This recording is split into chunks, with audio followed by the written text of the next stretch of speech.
News service शेषर Bharat. इस वक्त मैं घाटकोपर मुंबई ईस्ट में हूँ। आप देख रहे हैं यहाँ पर आप सबके बीच में उपस्थित होकर महात्मा जी हैं और काफ़ी लोगों में प्रोत्साहित करते हैं जिस तरह से मन की शांति और कामनाओं की पूर्ण होती यहाँ पर जो कथा प्रवचन पहुँचते हैं। तो आज जिस तरह से यहाँ पे कथा प्रवचन की जा रही है काफ़ी यहाँ लोग उपस्थित हैं और महाराज जी जो है काफ़ी अलग अलग तरह में उन्होंने भजन सुनाते हैं, कथा सुनाते हैं। हर किसी को मन की शांति ज़रूर मिलती है। तो देखिए हमारे बीच में जो श्रीमद् भागवत कथा सप्ताह कथा और जो स्वामी जी हैं जो भक्तगण के बीच में हैं, तो स्वामी जी कथा व्यास श्री श्री त्रिदंडी स्वामी भक्ति प्रचार यति महाराज जी हैं। धुंधुकारी चरित्र है, ये तो धुंधुकारी चरित्र है और भक्ति महारानी का चरित्र है। और एक उपाख्यान भागवत के स्कंद पुराण में बताया गया।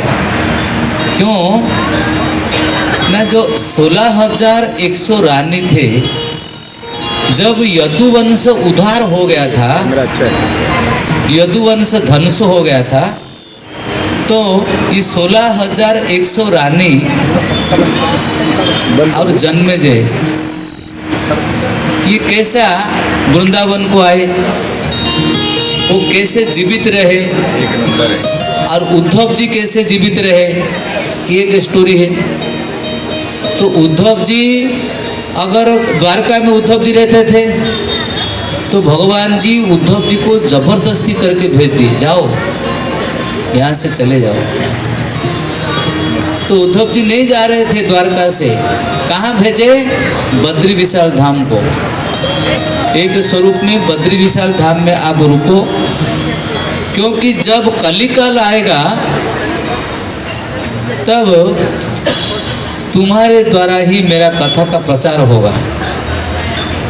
अभी थोड़ी ही देर के बाद में यदुवंश ध्वंस होने के बाद में मेरे विरह से मुझे याद करती हुई मेरा जो रानी है ना, जो 16,100 रानी है, वो आपके मुखारविंद से कथा सुनेंगे। मेरा कथा को आप ही बता सकते हो, क्योंकि मुझे आप ठीक से समझते हो। ये उद्धव कौन है? न भृष्णांग प्रवरो मंत्री कृष्णस्य दैत सखा शिष्य बृहस्पते श्याहम उद्धव बुद्धि सत्तम। उद्धव का बुद्धि इतना उत्तम बुद्धि है, जिनको भगवान सलाह लेते थे। श्री कृष्ण कौन है? राजा है। उद्धव कौन है? मंत्री है। तो यदुवंश, अंधक वंश, तुमुरु वंश, वृष्टि वंश, भोज वंश, ये कंस कौन सा वंश का था? भोजपति कंस। ये भोज वंश में कंस जन्म हुआ था। तो ये सारे वंशों का एकमात्र मंत्री कौन है? उद्धव जी है। मंत्री का दिमाग बहुत रहता है, कोई भी मंत्री का दिमाग बहुत है। तो उद्धव जी का ऐसे बुद्धि, इतना उत्तम बुद्धि है। भगवान श्री कृष्ण उद्धव जी को बिना कुछ करते ही नहीं थे, जो उद्धव बोलते थे वही करते थे। और उनका गुरु कौन है? साक्षात देवताओं के गुरु बृहस्पति उनका गुरु है। तो भगवान श्री कृष्ण के परम सखा है। श्री कृष्ण के परम सखा उद्धव जी है।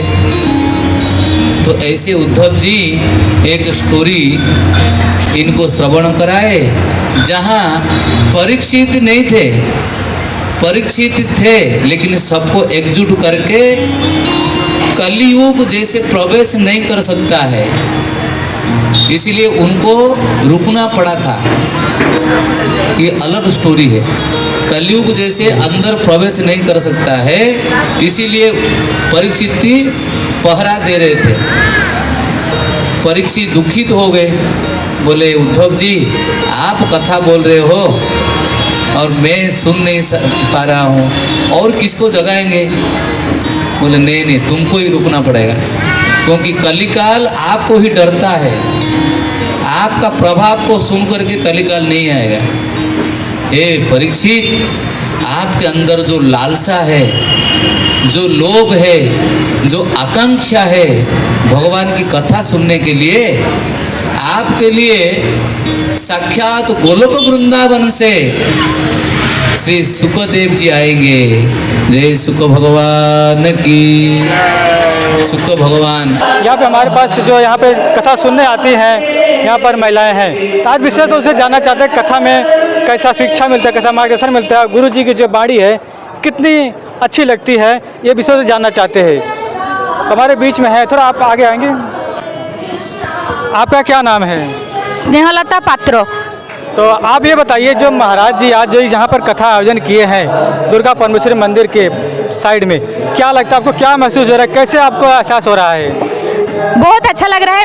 मैं लास्ट ईयर भी आई थी। जैसे अभी महाराज प्रेसिडेंट है, वो पूरा 1 महीना तक मेहनत करके इतने सारे लोगों को इकट्ठा करके जैसे भगवत कथा सुन के बहुत अच्छा लगता है। और इधर सबको मौका दिया जाता है। और जैसे मैं भी इस संस्था का मतलब वाइस प्रेसिडेंट हूँ। और मैं विधवाओं को आगे लेने के लिए एक मिशन में हूँ। जैसे विधवाओं को शुद्ध और पवित्र जीवन यापन, हमारा जैसे गांव में, रूरल एरिया में मतलब विधवाओं को कुछ शुभ कार्य में अटेंड करने नहीं देते। लेकिन आज देखिए, मैंने कलश यात्रा भी अटेंड किया। मैं देखिए पैरों में आलता भी लगाया।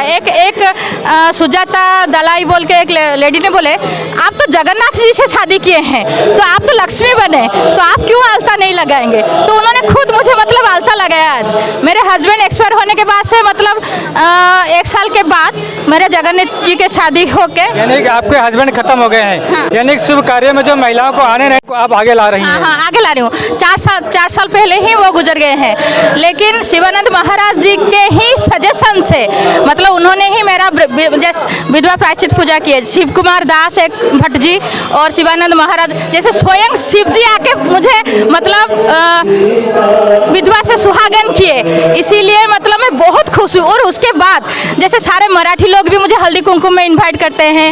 मतलब बहुत चीज़ चेंज हो रहा है। इसीलिए मैं बहुत खुश हूँ। आज मैं मेरी बेटी को भी अच्छा परवरिश दे रही हूँ। सिंगल लेडी स्ट्रांग होना चाहिए, इंडिपेंडेंट होना चाहिए। ऐसा नहीं कि हम हरास हो जाएंगे। डिटैचमेंट गेम रखना पड़ेगा। कभी ना कभी मौत आएगा। कोरोना तो ये हमें सिखा के गया है। इसीलिए माँ बाप भी जाएंगे, पति भी जाएगा, पत्नी भी जाएगा, बच्चे भी जाएंगे, लेकिन हमें स्ट्रांग होकर जिंदा रहना पड़ेगा। यही मैं मतलब सारे भारतवासी को बोलना चाहती हूँ, सारे ओडिशा वासी को बोलना चाहती हूँ, सारा महाराष्ट्र वासी को बोलना चाहती हूँ, स्ट्रांग होकर जिंदा रहना पड़ेगा।